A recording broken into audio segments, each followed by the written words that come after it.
For apparent eons, I bumped against the stony irregular sides of a narrow-hewn well.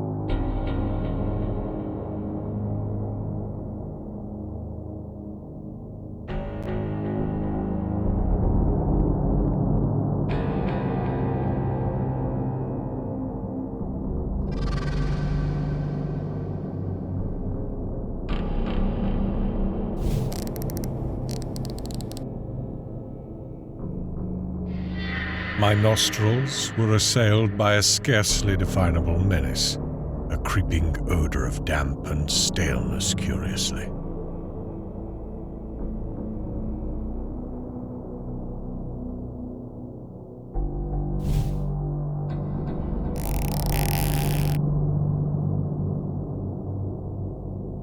The horror of the experience deepened with every dragging second.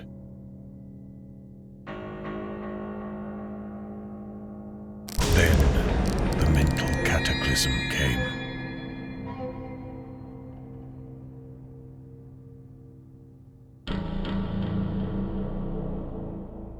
It was very gradually that I regained my senses after that eldritch flight through Stygian space. I must be lying helpless in some nameless cavern world toward the core of the planet.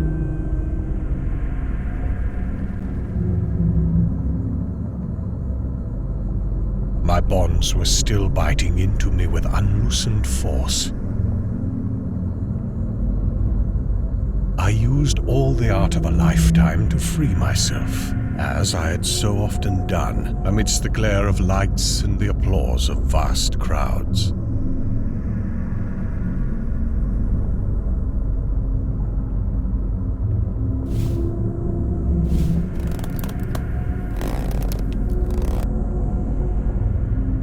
When I was finally free, I peered diligently in every direction, yet met only an ebony blackness.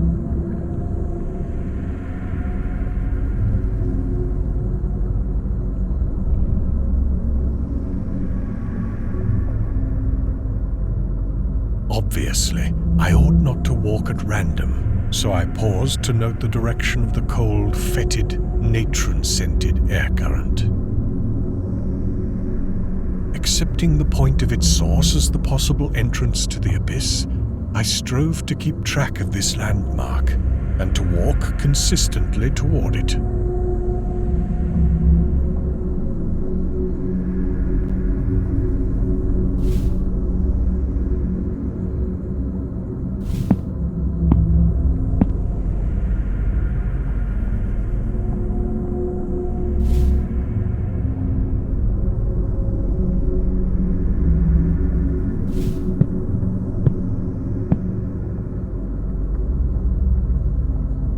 Once my head struck against a hard object.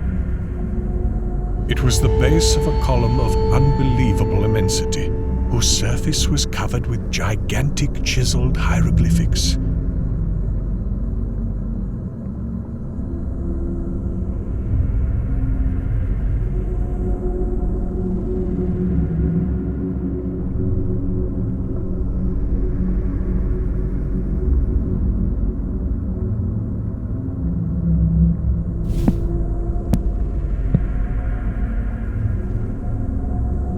Crawling on, I encountered other Titan columns at incomprehensible distances apart.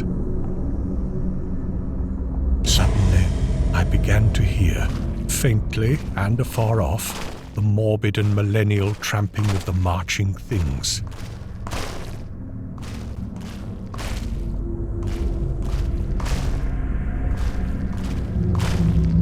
It was hideous that footfalls so dissimilar should move in such perfect rhythm. The tramping drew nearer. Heaven save me from the sound of those feet and paws and hooves and pads and talons.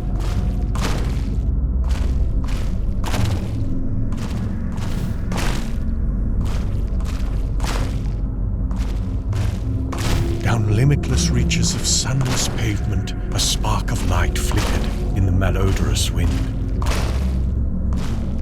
I drew behind the enormous circumference of a cyclopic column, that I might escape for a while the horror.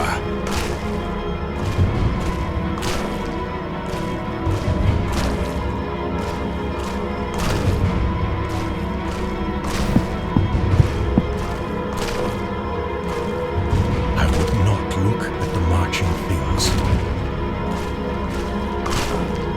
But God! Their crazy torches began to cast shadows on the surface of those stupendous columns. Heaven, take it away.